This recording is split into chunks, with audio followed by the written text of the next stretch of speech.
حضرت عبداللہ بن عمر رضی اللہ عنہما سے روایت ہے کہ نبی اکرم صلی اللہ علیہ وسلم نے ارشاد فرمایا کہ اللہ رب العزت قیامت کے دن میری امت میں سے ایک شخص کو منتخب فرما کر اپنے سامنے بلائیں گے، اپنے سامنے کھڑا کریں گے، اور اس کے سامنے اس کے 99 دفتر اعمال کے کھولے جائیں گے، اور اس میں سے ہر دفتر اتنا بڑا ہوگا کہ جہاں تک نظر جائے گی اس کے گناہوں کا دفتر نظر آئے گا۔ تو اللہ رب العزت اس سے فرمائیں گے کہ کیا تجھ پر کوئی ظلم تو نہیں ہوا کہ جو میرے فرشتے مقرر تھے تیرے گناہ لکھنے پر، انہوں نے تجھ پر کوئی ظلم تو نہیں کیا؟ کیا تو کسی گناہ کا انکار کرتا ہے؟ تو وہ انکار نہیں کر سکے گا، وہ عرض کرے گا کہ میں کسی گناہ کا انکار نہیں کرتا اور نہ ہی مجھ پر ظلم کیا گیا۔ تو اللہ رب العزت فرمائیں گے کہ کیا تیرے پاس تیرے گناہوں کا کوئی عذر موجود ہے؟ کیا کوئی تو عذر پیش کر سکتا ہے؟ تو وہ کوئی عذر پیش نہیں کر سکے گا۔ تو اللہ رب العزت فرمائیں گے کہ آج ہمارے پاس ایک نیکی تیری ایسی موجود ہے، ہم تجھے وہ نیکی دیتے ہیں، تو وہ نامہ اعمال میں جا کر تلوا لے۔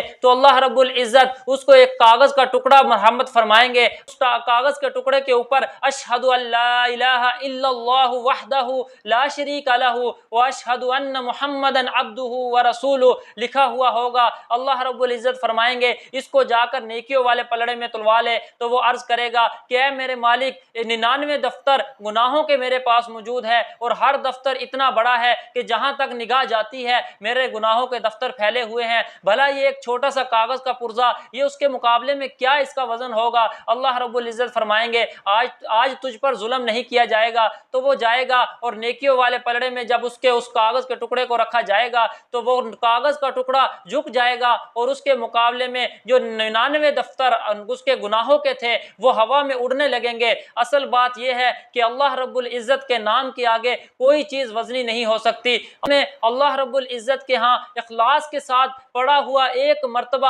مرتبہ کا کلمہ وہ اتنا وزنی ہے کہ اس کے مقابلے میں 99 دفتر گناہوں کے ہوں، ان کا وزن کچھ نہیں ہے۔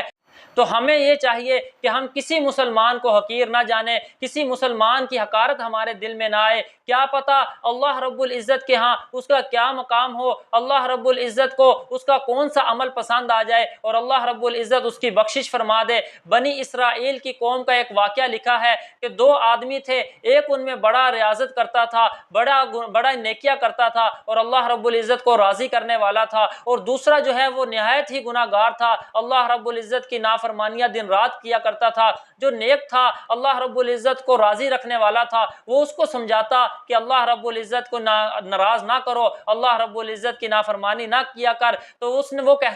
اس کو یہ کہہ کر ٹال دیتا کہ اللہ رب العزت بڑے بخشنے والے ہیں، مجھے اپنے رب پر بھروسہ ہے کہ میرا رب مجھے بخش دے گا۔ ایک مرتبہ اس شخص کو جو نیکوکار تھا، جو اللہ رب العزت کو راضی کرنے والا تھا، اس کو غصہ آیا اور اس نے غصے میں کہا کہ اللہ کی قسم، اللہ رب العزت تجھے کبھی معاف نہیں کریں گے، اللہ رب العزت تیری مغفرت نہیں فرمائیں گے، تیری کبھی بخشش نہیں ہوگی۔ جب ان دونوں کی موت ہوئی، ان دونوں کی وفات ہو گئی، تو اللہ رب العزت نے عالم ارواح میں دونوں کو اپنے پاس جمع کیا۔ تو اللہ رب العزت نے جو نیکوکار تھا، اللہ رب العزت نے اس کو اس جملے کی وجہ سے جو اس نے اللہ رب العزت کے بارے میں یہ کہا کہ اللہ رب العزت کی قسم کہ اللہ رب العزت تجھے کبھی معاف نہیں کریں گے، اللہ رب العزت نے اس جملے کی وجہ سے اس کو سزا دی، اس کو عذاب میں مبتلا کیا۔ اور دوسرا جو گناہ گار تھا، اس کو صرف اس وجہ سے کہ وہ اللہ رب العزت کی رحمت پر بھروسہ کرنے والا تھا، اللہ رب العزت نے اس کو معاف فرما دیا۔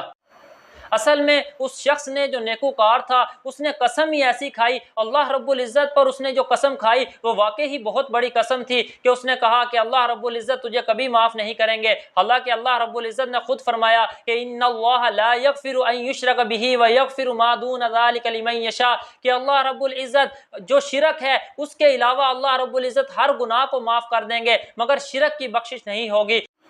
تو میرے دوستو، اس کا یہ مطلب نہیں کہ اللہ رب العزت اگر معاف کرنے والے ہیں تو ہم جان بوجھ کر اللہ رب العزت کی نافرمانیاں کریں، اللہ رب العزت کو ناراض کریں، بلکہ ہم اس دنیا میں آئے اس لیے ہیں کہ اللہ رب العزت کو پہچانیں، اللہ رب العزت کی ذات کے ساتھ تعلق جوڑیں، اللہ رب العزت کو راضی کر کر اس دنیا سے رخصت ہو جائیں۔ وآخر دعوانا ان الحمد للہ رب العالمین۔